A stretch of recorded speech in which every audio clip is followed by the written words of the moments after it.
Cecile Miriam, mfite imyaka 24 y'amavuko, mbana na mama wenyine. Kuva data yapfa, njye na mama twinjiye mu buzima bugoye kubera ubukene n'inzara, ariko Imana ikomeje kudufasha muri byose.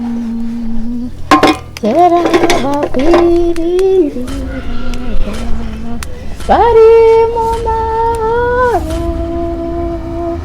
ubufite n'ikwifuza. Nubwo muri ubu buzima umuntu ahura n'ibigeragezo byinshi, ariko nizeye neza ko Imana izabana nanjye.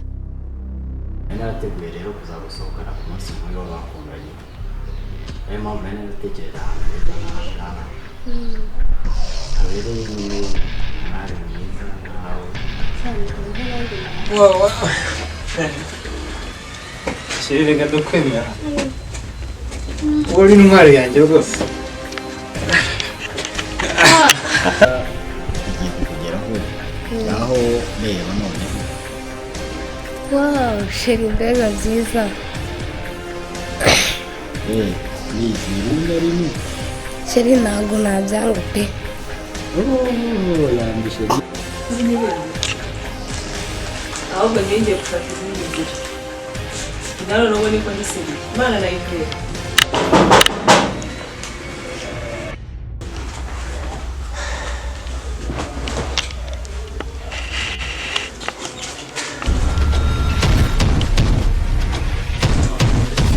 Nk'uko mubibona nyine umukozi wa banki ndi n'umwe ya banki. Amen.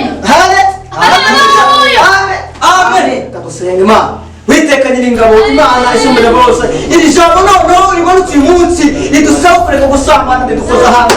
Haleluya. Haleluya.